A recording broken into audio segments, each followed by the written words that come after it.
Bien, hermanos, vamos a orar, vamos a pedir al Señor que bendiga la predicación de su palabra. Señor, nosotros queremos darte muchas gracias por darnos el enorme privilegio de poder abrir tu palabra en esta tarde. Cuando predicamos en estos talleres, Señor, no estamos tratando de simular que estamos predicando, no estamos haciendo un ensayo de predicación, estamos predicando tu palabra. Y cuando tu palabra es predicada, nosotros debemos postrarnos ante ella con respeto, con reverencia y con un oído y un corazón atentos. Ayúdanos ahora, Padre bueno, danos tu palabra, háblanos, porque te lo pedimos en el precioso nombre de Jesús. Amén y amén. Si hay algo que aprendemos de las Escrituras, es el hecho de que los métodos de Dios son muy distintos a los nuestros. Un ejemplo de esto lo vemos en el hecho de que las características que Él suele buscar en los hombres no es precisamente las que nosotros, en la mayoría de los casos, solemos buscar y apreciar.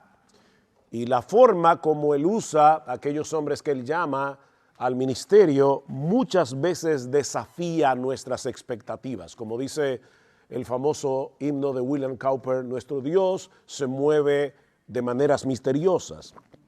Esa es una de las grandes lecciones que nosotros aprendemos del capítulo 16 del primer libro de Samuel. De hecho, es una de las grandes lecciones de todo el libro. Si vemos primera y segunda de Samuel como un solo libro, una de las grandes lecciones del libro es Dios exalta a los humildes, pero Dios abate a los soberbios.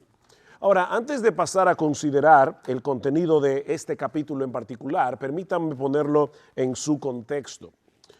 Las historias que se narran en los primeros capítulos del libro de Samuel se encuentran en el período de los jueces. Y como ya nosotros sabemos y hablábamos en el taller anterior, fue una época muy oscura, política, religiosa, moralmente, en la nación de Israel. En el periodo de los jueces había un ciclo que se repetía una y otra vez de pecado, opresión, arrepentimiento, liberación, y luego volvía de nuevo pecado, idolatría normalmente, opresión de naciones vecinas, arrepentimiento, y luego Dios enviaba un Salvador. Y el estribillo del libro de los jueces nos prepara para la historia que se narra en el primer libro de Samuel, que como ya dijimos en el taller, va inmediatamente después del libro de los jueces. En aquellos días no había rey en Israel y cada cual hacía lo que bien le parecía. Ahora, es interesante notar que cuando Israel, en el capítulo 8 del primer libro de Samuel, le pide un rey a Samuel, y Samuel se molesta, y de paso Dios también, esto no fue agradable ni a los ojos de Samuel ni a los ojos de Dios, no fue por el hecho de que ellos pidieran un rey en sí mismo. El problema de Israel es que ellos querían un rey como las demás naciones. Israel había perdido de vista su identidad como nación escogida por Dios para ser su especial tesoro sobre todos los pueblos de la tierra, como dice en Éxodo capítulo 19, en los primeros versículos. Israel cumpliría su misión siendo diferente al resto de las naciones. Pero en los días de Samuel, ellos no querían ser distintos, ellos querían ser iguales. Y Dios les dio lo que querían, proveyéndoles al rey Saúl en el trono de Israel. Dice en primera de Samuel, capítulo 9, versículo 2, que Saúl era un hombre joven y buen mozo. No había otro más bien parecido que él entre los hijos de Israel. Oigan esto, de los hombres arriba sobrepasaba a cualquiera del pueblo. En otras palabras, Saúl era presidenciable. Era un candidato que se veía bien en las vallas publicitarias. Físicamente parecía un buen candidato. Pero como todos sabemos, su reinado fue un desastre. Saúl demostró de diversas maneras su falta de disposición a obedecer la palabra del Señor, hasta que él finalmente fue desechado. Él desechó la palabra, Dios lo desechó a él. Y es aquí donde entra en juego el personaje de David en el capítulo 16 de Primera de Samuel, que vamos a considerar en esta tarde. Y podemos dividir esta historia básicamente en 4 escenas. La primera escena es la comisión de Dios a Samuel, versículos 1 al 3. Y el Señor dijo a Samuel: ¿hasta cuándo te lamentarás por Saúl después que yo lo he desechado para que no reine sobre Israel? Llena tu cuerno de aceite y ve, te enviaré a Isaí, el de Belén, porque de entre sus hijos he escogido un rey para mí. Interesante palabra. He escogido un rey para mí. Y Samuel respondió: ¿cómo puedo ir? Cuando Saúl lo sepa, me matará. Y el Señor dijo: toma contigo una novilla y di, he venido a ofrecer sacrificio al Señor. Invitarás a Isaí al sacrificio y yo te mostraré lo que habrás de hacer. Entonces me ungirás al que yo te indique. Tomarás un rey para mí y tú me vas a ungir al que yo te indique. En el capítulo 15, el capítulo anterior, dice que Samuel le dice a Saúl que lo ha desechado como rey, que Dios lo ha desechado como rey. Y eso llena de tristeza el corazón de Samuel, porque Samuel no solamente lamentaba el fracaso personal de Saúl por no haber podido ser un buen mentor, por decirlo de alguna manera. Él estaba lamentando la rebelión de Saúl y el hecho de que Dios lo hubiera desechado. Samuel amaba a Saúl, pero también es probable que él se estuviera preguntando lo que iba a suceder en el futuro inmediato de la nación ahora que la monarquía había fracasado. Todavía él no sabe que Dios tiene un as debajo de la manga. Él simplemente sabe que Saúl ha sido desechado en el capítulo anterior. ¿Debilitaría esto a la nación de Israel dejándola a merced de sus enemigos? Samuel no tenía ni idea de lo que iba a suceder con Saúl, ni cómo su destitución iba a afectar la estabilidad política de la nación de Israel. Y es en ese contexto que Dios lo comisiona para ir a Belén, y más particularmente a la casa de Isaí, para ungir con aceite al sustituto de Saúl. Ahora, este ungimiento era una señal de consagración que simbolizaba la capacitación del Espíritu Santo para llevar a cabo la tarea que se le estaba encomendando a ese hombre, ya sea sacerdote, profeta, rey. En este caso era para ungir a un rey, de manera, mis hermanos, y esto es importante, que en un sentido literal, el hombre designado por Dios era el ungido del Señor. O sea, no olviden que la palabra Mesías es la palabra Cristo en griego, es la palabra ungido en español. Así que Samuel fue enviado a Belén a ungir a un Cristo con C minúscula, a un Mesías con M minúscula. Más adelante, en el versículo 13, vemos que en el mismo momento en que David es ungido por Samuel, el Espíritu del Señor vino poderosamente sobre David desde aquel día. Así que a partir de ese momento David vino a ser el Mesías de Israel, el Cristo de Israel, con M minúscula, con C minúscula. Ese término proveería el vocabulario que iba a usarse en el futuro para hablar del ungido por excelencia que Dios habría de proveerle a su pueblo. El Mesías con M mayúscula, el Cristo con C mayúscula, del cual David no era más que una sombra. Por supuesto, cuando Samuel recibe esta encomienda de parte de Dios, entra en pánico, porque él sabía una cosa: Saúl era paranoico. Al principio Saúl no quería subirse al trono. Después que se subió no quería bajarse. Así que Samuel está aquí preocupado. Él conocía el carácter irascible, el carácter paranoico de Saúl. Pero Dios lo tranquiliza diciéndole que él no tiene que dar toda la información acerca de la razón de su visita a Belén. No es que Dios le está pidiendo a Samuel que mienta. Le está diciendo, tú vas a sacrificar y vas a ungir a un rey, pero tú no tienes que dar toda la información. Si alguien llegara a preguntarle, él podría decir, verazmente yo vine a ofrecer un sacrificio al Señor. Así que en obediencia al mandato de Dios, Samuel se dirige a la casa de Isaí y eso nos lleva a la segunda escena. Ya vimos la comisión de Samuel, veamos ahora en segundo lugar el criterio selectivo de Dios. El criterio selectivo de Dios. Versículo 4. Samuel hizo lo que el Señor dijo y fue a Belén. Y los ancianos de la ciudad vinieron a su encuentro temblando. ¿Ven el problema aquí? Y diciendo, ¿vienes en paz? Y él respondió, en paz. He venido a ofrecer sacrificio al Señor. Consagraos y venid conmigo al sacrificio. Samuel consagró también a Isaí y a sus hijos y los invitó al sacrificio. Y aconteció que cuando ellos entraron, vio a Eliab y se dijo, ahí está, ciertamente el ungido del Señor está delante de él. Pero el Señor dijo a Samuel, no mires a su apariencia ni a lo alto de su estatura, porque lo he desechado, la misma palabra del capítulo anterior. Porque Dios ve no como el hombre ve, pues el hombre mira la apariencia exterior, pero el Señor mira el corazón. Entonces Isaí llamó a Abinadab y lo hizo pasar delante de Samuel. Y éste dijo, tampoco a este ha escogido el Señor. Después Isaí hizo pasar a Sama y él dijo, tampoco a este ha escogido el Señor. Isaí hizo pasar a 7 de sus hijos delante de Samuel, pero Samuel dijo a Isaí, el Señor no ha escogido a estos.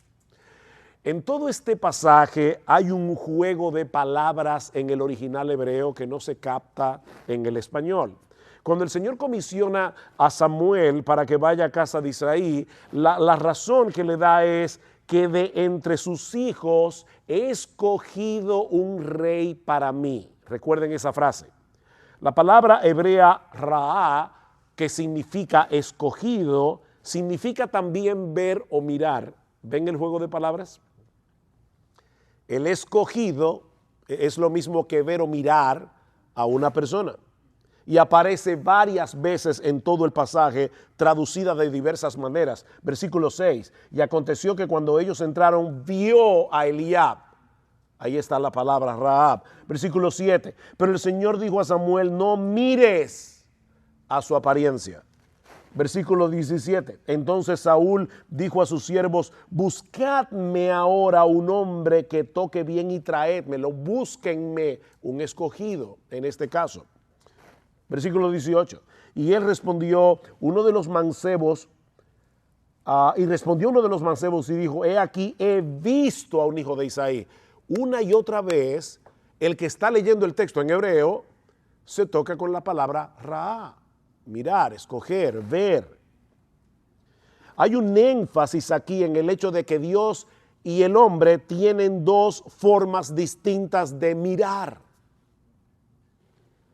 Los hombres tendemos a mirar lo que es externamente atractivo, lo que es externamente aceptable, pero Dios mira el corazón. Ya Samuel había visto que el hombre joven, alto, buen mozo, que inauguró la monarquía fue un fracaso. Ya Samuel había pasado por esa experiencia. Sin embargo, ¿qué hace tan pronto ve a Eliab? Comete el mismo error. Llega a la conclusión de que ese tiene que ser el ungido del Señor. Ahora, mis hermanos, antes de juzgar duramente a Samuel, mirémonos a nosotros mismos en ese espejo. Porque todos tenemos la misma tendencia pecaminosa a poner nuestra confianza en meras apariencias. Escogemos lo que es impresionante a nuestros ojos, no con lo que encaja con el criterio de Dios. Ese es un problema que nosotros heredamos de nuestros primeros padres en el huerto del Edén.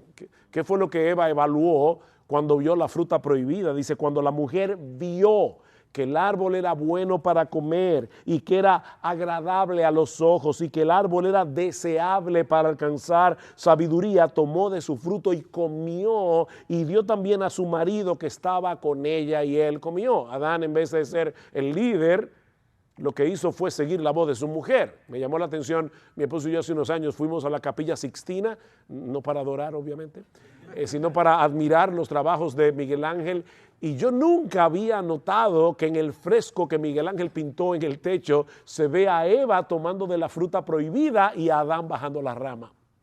Miguel Ángel había interpretado correctamente el texto de Génesis 3. Desde ese momento y hasta el día de hoy, nuestra tendencia es andar por vista, no por fe. Mis hermanos, vamos a hacer aquí un ejercicio de honestidad. Cuando nosotros evaluamos a un siervo de Dios, o cuando nosotros evaluamos un ministerio o evaluamos una iglesia, ¿cuáles son los parámetros que nosotros utilizamos? ¿Cuáles son los criterios? Si vemos una iglesia abarrotada de personas, ¿acaso no es verdad que tendemos a pensar de inmediato que la bendición de Dios está allí? Algo está pasando allí. Esa iglesia está llena de gente. O miramos más bien si en esa iglesia se está predicando fielmente la palabra de Dios. Si se está proclamando fielmente el evangelio de Cristo con claridad, si los creyentes están siendo edificados, si allá hay una verdadera comunidad de gracia donde los hermanos se ministran unos a otros, donde hay un verdadero amor cristiano entre los miembros de la iglesia. Mis hermanos, ¿cuál es nuestro criterio de evaluación? Ahora, debo aclarar que eso no quiere decir que el crecimiento numérico sea malo, ni tampoco que el no crecimiento sea bueno. No, eso no es lo que estamos diciendo. Lo que estamos diciendo es que ese no es una tabla de evaluación. Punto. O sea, eso ni siquiera se debe tomar en cuenta. Sin embargo, otra vez, por favor, seamos honestos. No es verdad que esa es una de las cosas que nosotros solemos pensar desde que vemos una iglesia que está creciendo numéricamente. Dios está bendiciendo ese ministerio. Lo que Dios le dijo a Samuel en el versículo 7, debemos recordárselo a nuestro corazón una y otra vez. No mires a su apariencia ni a lo alto de su estatura, porque lo he desechado, pues Dios ve no como el hombre ve, pues el hombre mira la apariencia exterior, pero el Señor mira el corazón. El hombre que Dios está buscando es aquel que toma en serio su palabra. A este miraré, dice Dios en Isaías.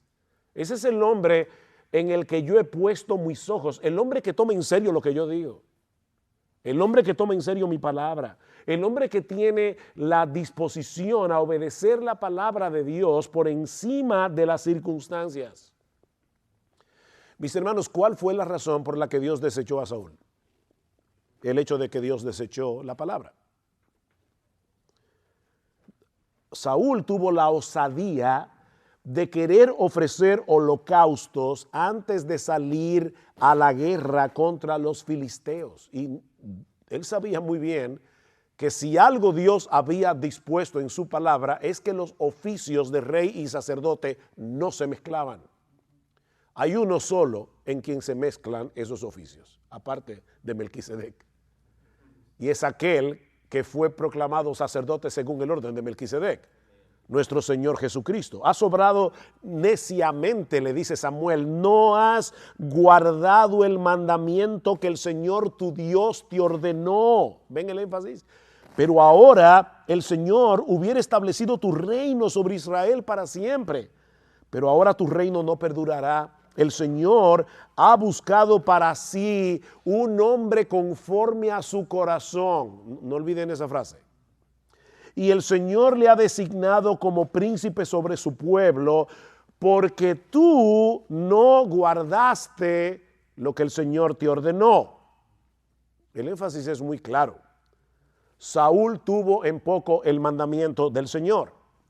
Así que, mis hermanos, la característica primordial del hombre que es conforme al corazón de Dios es que tome en serio su palabra.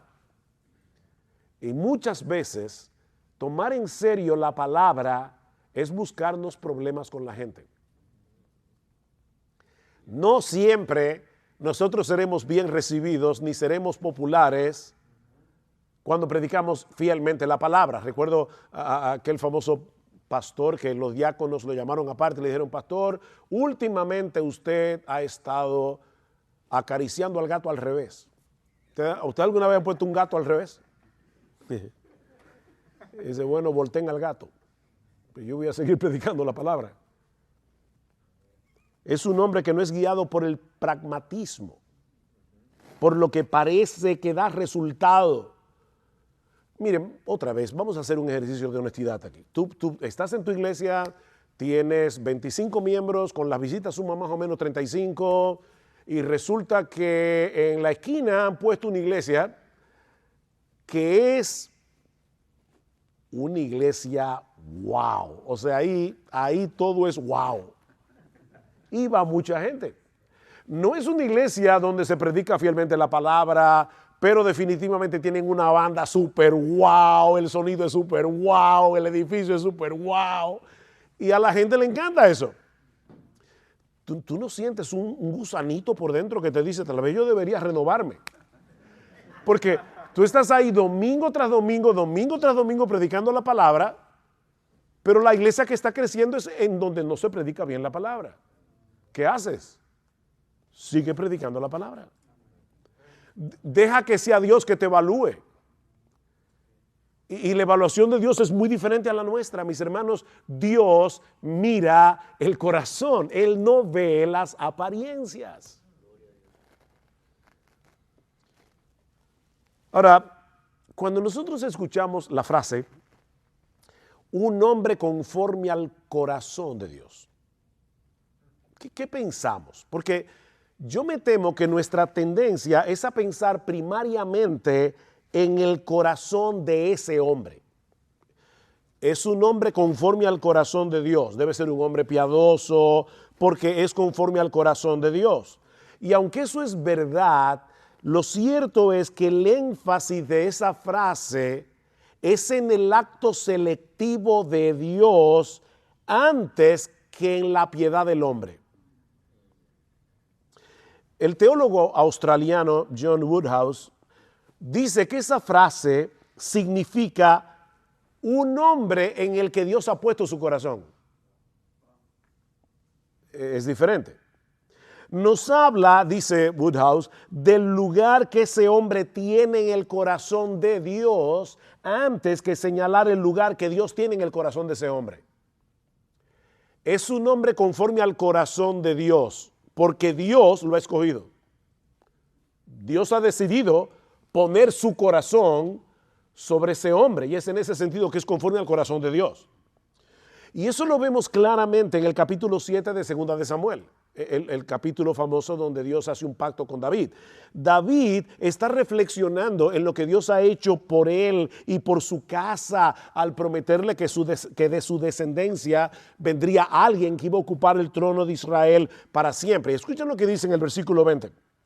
¿Y qué más podría decirte David? Pues tú conoces a tu siervo, oh Señor Dios, a causa de tu palabra, conforme a tu propio corazón, la misma frase de Primera de Samuel, tú has hecho toda esta grandeza. Conforme a tu propio corazón, tú has hecho toda esta grandeza para que lo sepa tu siervo, oh Señor Dios, por eso tú eres grande, pues no hay nadie como tú, ni hay Dios fuera de ti, conforme a todo lo que hemos oído con nuestros oídos. Así que fue Dios el que puso su corazón sobre David, obrando en David para que David pusiera su corazón en Dios.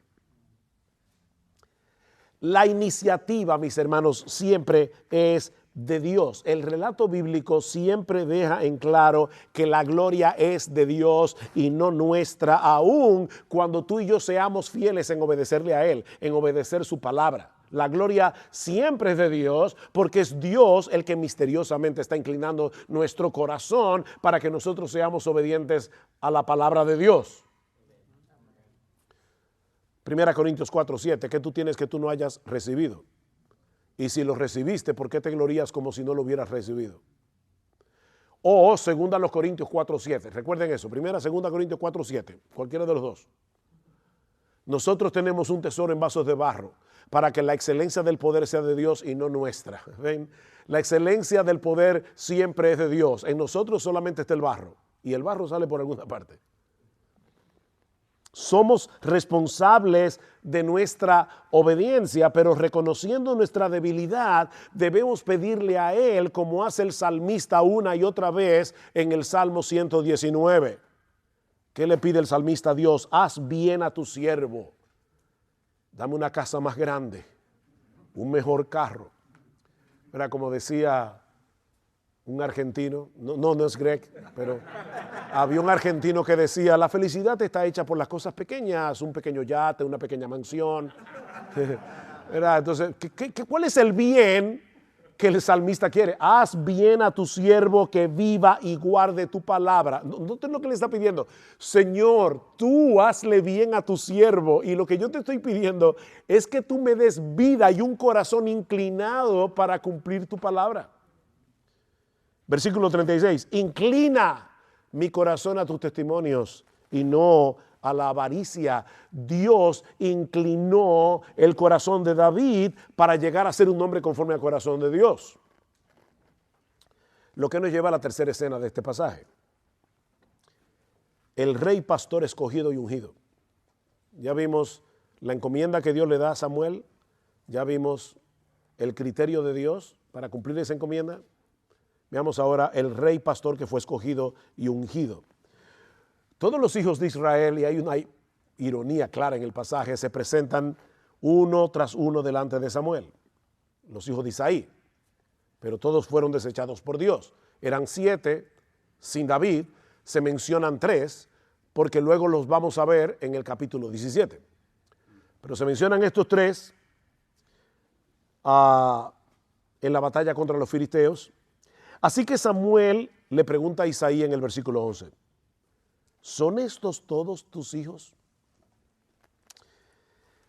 Y vuelvo y reitero, esta parte de la historia está cargada de ironía porque dice en el versículo 5 que Samuel había invitado a esa cena, dice específicamente, versículo 5, a Isaí y a sus hijos.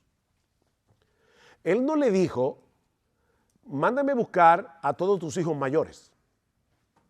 Dijo, Isaí, mira, ven, que vamos a hacer una cena en tu casa y tráeme a tus hijos. Pero David no estaba ahí. No sabemos por qué. ¿Por qué David no estaba allí? Bueno, el texto no lo dice, pero por la respuesta de Isaí, más adelante, podemos inferir que David no era considerado en ese momento lo suficientemente importante como para estar sentado a la mesa, nada más y nada menos que con el profeta y juez Samuel. Samuel era un personaje en aquellos días. Aún queda el menor que está apacentando las ovejas. O sea, aquí tenemos un muchacho que para colmo tiene el oficio de pastor. No parece ser el más indicado para llegar a ser rey de Israel, pero ese era precisamente el que Dios había escogido. Versículo 11, perdón. Y Samuel dijo a Isaí, ¿son estos todos tus hijos? Y él respondió, aún queda el menor que está apacentando las ovejas. Entonces Samuel dijo a Isaí, manda a buscarlo, pues no nos sentaremos a la mesa hasta que él venga acá. ¿Recuerdan lo que dijo Ana en su cántico al principio del libro?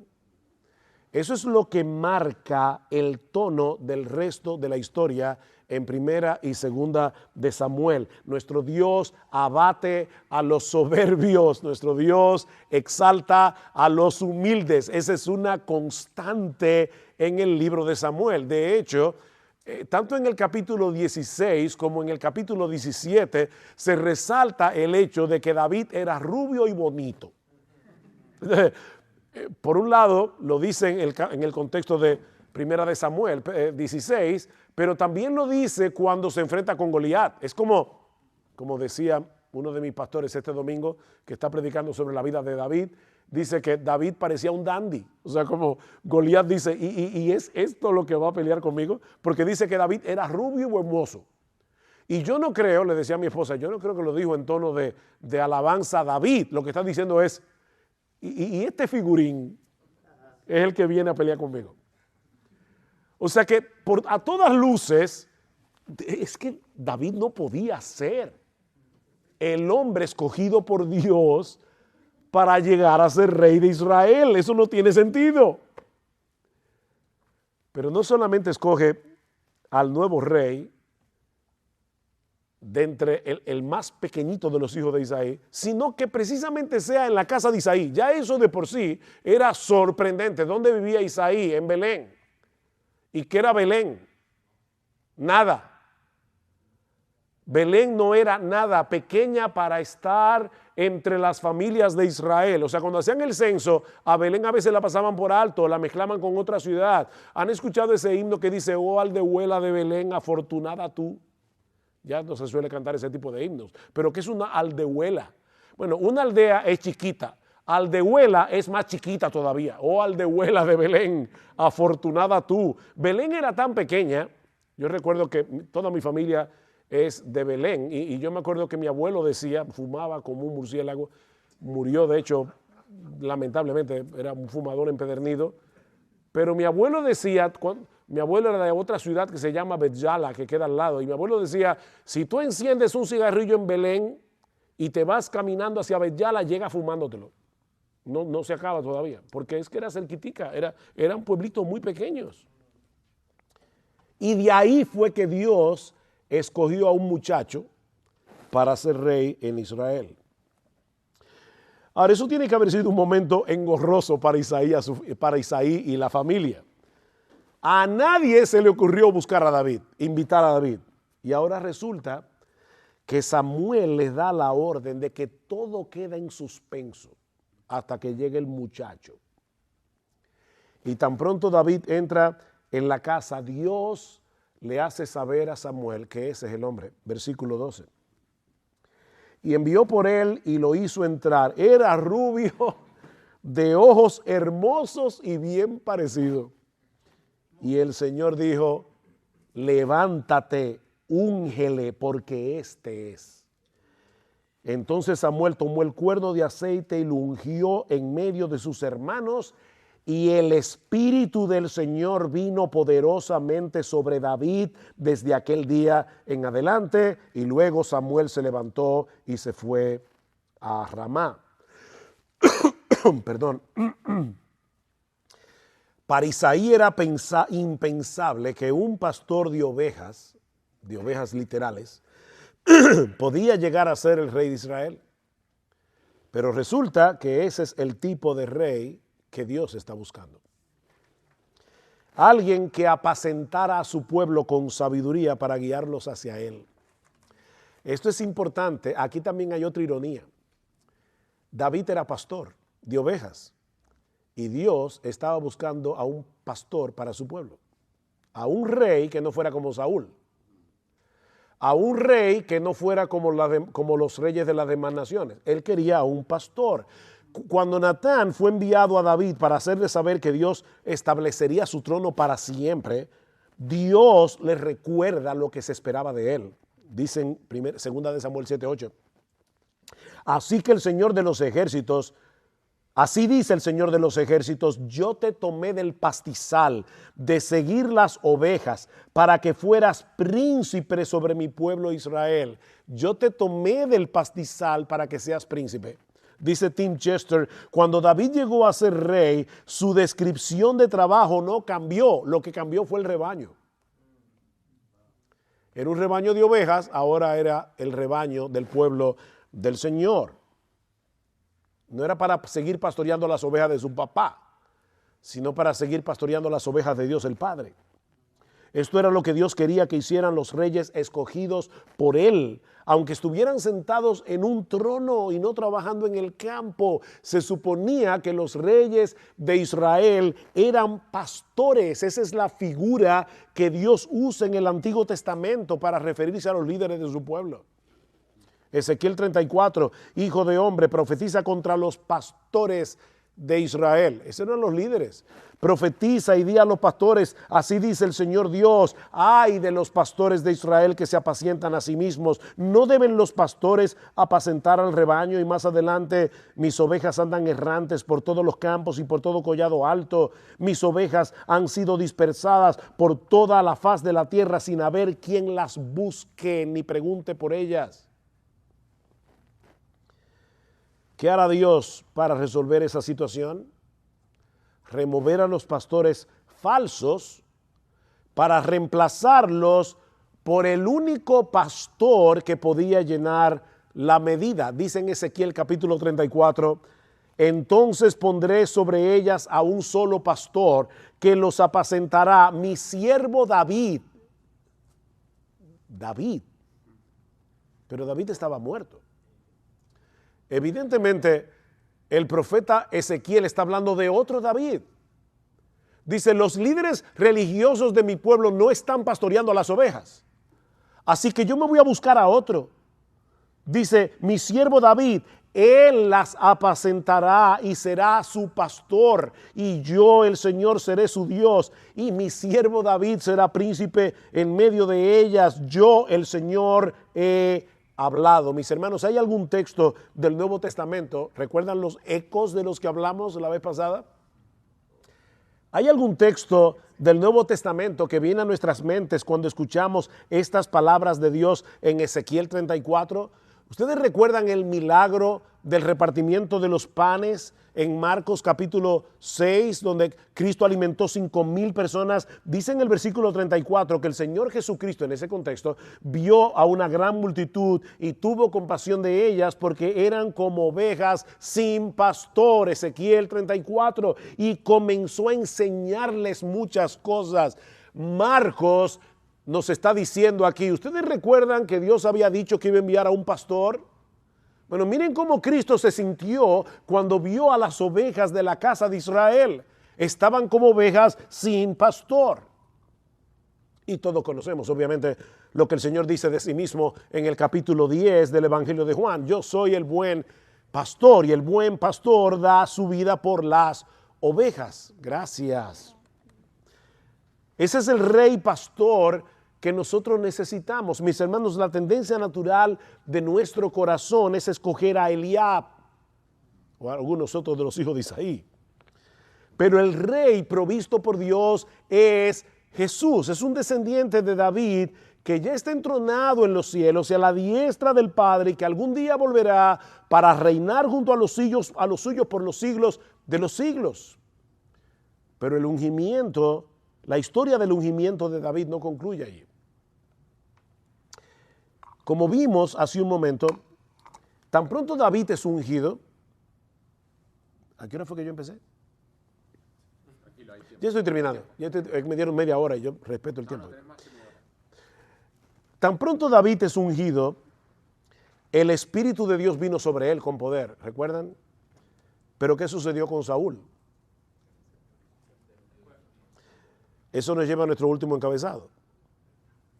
El rey, conforme al corazón del pueblo, comienza a sufrir los estragos de haber sido abandonado por Dios. El rey no conforme al corazón de Dios, sino conforme al corazón del pueblo. Versículo 14. El Espíritu del Señor se apartó de Saúl. ¿Ven? El Espíritu del Señor vino con poder sobre David. El Espíritu del Señor se apartó de Saúl. ¿Perdió la salvación? No, estamos hablando aquí de que el Espíritu de Dios venía sobre ciertos hombres, los ungía para ser Mesías de Israel, para ser los ungidos de Israel, para cumplir una labor específica, rey, profeta, sacerdote. En este caso, como Saúl había sido desechado, el Espíritu de Dios que lo capacitaba para ser rey, se apartó de Saúl. Y un espíritu malo de parte del Señor le atormentaba. Recuerden que en el Antiguo Testamento una de las funciones del Espíritu era capacitar a las personas llamadas por Dios para llevar a cabo un oficio. Al ser desechado por Dios como rey, el Espíritu de Dios abandona a Saúl y viene un espíritu malo.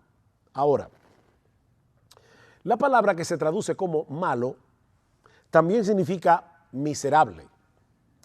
en el hebreo. Así que muy probablemente no se trata de un espíritu demoníaco, sino más bien algo que hacía sentir a Saúl el tormento de saberse desechado. No necesariamente fue que vino un demonio, sino que de alguna manera Dios hacía ver a Saúl la miseria de ser desechado por él. Y a partir de ese momento Saúl se vuelve cada vez más volátil, cada vez más irascible, cada vez más paranoico. Así que el mismo Saúl, increíblemente, pide que le busquen a alguien que pueda tocar el arpa delante de él para calmar su ansiedad. ¿Y a quién buscaron? A David, versículo 15. Yo creo que esta agua es mía, así que voy a tomar esta mejor, que no está fría. Dice en el versículo 15, entonces los siervos de Saúl dijeron, he aquí ahora un espíritu malo de parte de Dios te está atormentando. Ordene ahora a nuestro Señor, a tus siervos que están delante de ti, que busquen a un hombre que sepa tocar el arpa, y cuando el espíritu malo de parte de Dios esté sobre ti, él tocará el arpa con su mano y te pondrás bien. Entonces Saúl dijo a sus siervos, buscadme ahora un hombre que toque bien y traédmelo. Y respondió uno de los mancebos y dijo, he aquí he visto a un hijo de Isaí, por casualidad de la vida. O sea, ese mancebo que está en la corte de Saúl, se había topado con David, ¿no? Pura casualidad. Dice, versículo, he visto un hijo de Isaí, el de Belén, que sabe tocar, es poderoso y valiente, un hombre de guerra, prudente en su hablar, hombre bien parecido, otra vez, y el Señor está con él. Entonces Saúl envió mensajeros a Isaí y dijo, envíame a tu hijo David, el que está con el rebaño. Y yo imagino a Isaí diciendo, ay, mi madre. O sea, acaba de venir Samuel. David fue ungido. No van a cortar la cabeza. Por eso dice en el versículo 20, tomó Isaí un asno cargado de pan, un odre de vino, un cabrito, y los envió a Saúl con su hijo David. Llévale todos esos regalos. Porque el hombre pensó, probablemente, nos van a cortar la cabeza. De esa manera tan providencial, aquel que fue ungido en privado como rey de Israel, ahora es introducido en la corte de Saúl y halla gracia delante de sus ojos. Versículo 21. David fue a Saúl y le servía, y Saúl lo amó grandemente y lo hizo su escudero. Y Saúl envió a decir a Isaí, te ruego que David se quede delante de mí, pues ha hallado gracia ante mis ojos. Sucedía que cuando el espíritu malo de parte de Dios venía a Saúl, David tomaba el arpa, la tocaba con su mano, y Saúl se calmaba y se ponía bien, y el espíritu malo o miserable se apartaba de él. A partir de ese momento pasarían muchos años y muchas dificultades antes de que David pudiera sentarse en el trono de Israel. Noten, esto es interesante porque a diferencia de Saúl, que fue colocado en el trono casi inmediatamente después de haber sido ungido en privado, David iba a tener que esperar varias décadas. Al hombre conforme al corazón de Dios, no lo esperaba un futuro tranquilo. No lo esperaba un futuro sin problemas, porque Dios no obra como el hombre espera. Otra vez, hermanos, no podemos evaluar lo que Dios está haciendo a la luz de lo que nuestros ojos pueden ver, a la luz de lo que nuestro entendimiento limitado puede comprender. Nosotros comenzamos a hacer algo y de repente todo comienza a salir mal. ¿Y qué es lo primero que uno piensa? Parece que Dios no está conmigo. Esto no es de Dios. Oye, espérate, si David hubiera pensado así, jamás habría llegado a la conclusión de que él era el hombre conforme al corazón de Dios, que había sido ungido para ser el Mesías, con M minúscula, del pueblo de Israel. Mis hermanos, el hecho de que las cosas estén saliendo mal no quiere decir que Dios no está contigo. De hecho, el hecho de que las cosas estén saliendo bien no quiere decir que Dios sí está contigo. A Jonás le fue muy bien. Óyeme, llegar al puerto y encontrarse con un barco que estaba a punto de zarpar. Y precisamente hacia el lugar donde él quería, lo más lejos posible de Nínive. Qué providencial. Eso tiene que ser del Señor. No era del Señor. Nuestro Dios se mueve por senderos misteriosos. Él ejecuta sus decretos de formas inesperadas, pero sus planes jamás pueden ser frustrados. Miles de años después, Dios cumplió lo que le había prometido a David al levantar a uno de sus descendientes, uno que se ha sentado en su trono. Pero mis hermanos, antes de llegar a su coronación, ese descendiente de David tuvo que pasar por la cruz. Primero la cruz, luego la gloria. Y de hecho, aún ahora que Jesús está entronizado en los cielos, sentado a la diestra del Padre, su gloria sigue escondida a los ojos del mundo. ¿Han pensado en eso? Es a ese Rey de gloria que nosotros servimos. ¿Y eso qué implica? Bueno, que nosotros seguimos a un crucificado. ¿Por qué esperamos que a nosotros nos traten de una manera diferente? ¿Por qué nosotros queremos servir y seguir a uno que sufrió la cruz, pero nosotros queremos inmediatamente el trono de gloria? Nosotros soñamos, ¿verdad?, con ese ministerio súper poderoso, tipo Spurgeon, ¿verdad?, que tú llegas allí y en menos de 4 meses ya no tienes 5,000 personas. Pero a veces te tocan ministerios como los de Simeon, Charles Simeon, por quien toma nombre el ministerio de Simeon Trust, que se pasó años y años y años predicando en el pasillo de la iglesia porque los miembros no lo dejaban entrar al lugar principal de la iglesia. Y ese hombre se pasó más de 20 años esperando que lo dejaran entrar en su iglesia. Y Dios bendijo poderosamente el ministerio de Charles Simeon. Pero nosotros queremos el de Spurgeon, que de paso sufrió muchísimo también. Otra vez, el hombre mira como lo que se ve, y el ministerio de Spurgeon indudablemente se veía muy exitoso, pero fue un hombre que sufrió muchísimo. Nosotros seguimos a un crucificado. Nosotros servimos en debilidad, llevando a cabo la obra de Dios con una metodología despreciada por el mundo. ¿Cuál es la metodología de Dios? Pastor, tener un canal de YouTube.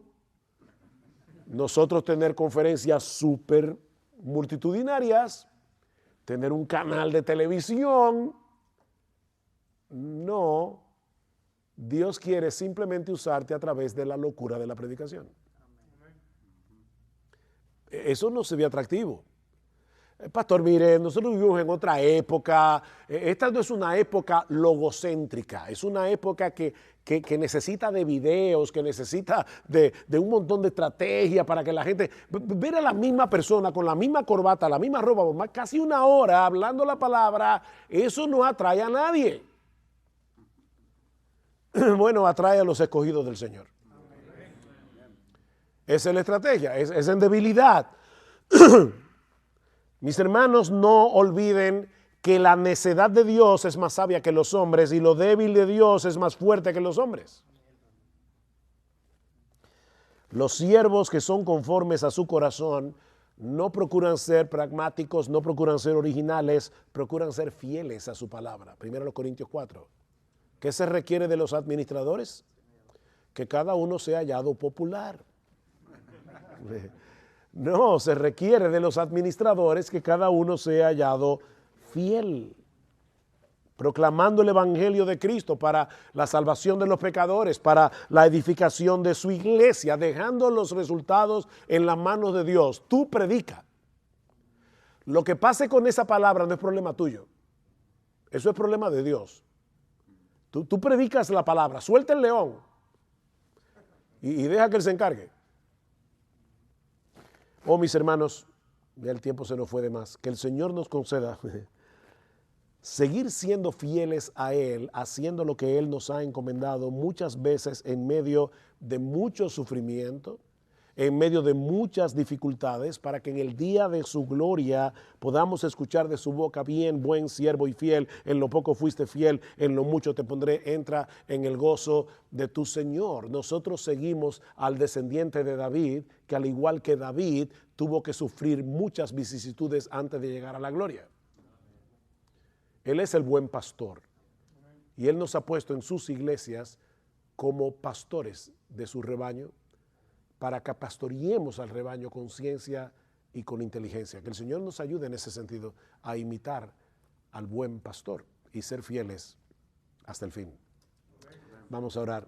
Padre, queremos darte muchas gracias por habernos dado la oportunidad de predicar tu palabra. Gracias por revelarnos allí las maneras misteriosas como tú obras, para que no nos extrañemos cuando veamos a nuestro alrededor las cosas que ocurren cuando te estamos sirviendo fielmente. Ayúdanos, oh Señor, a seguir a nuestro Señor por donde quiera que Él va y no evitar el camino de la cruz, para que entonces, en su momento y en su tiempo, podamos llegar a la gloria. Alabado sea tu nombre en Cristo. Amén y amén.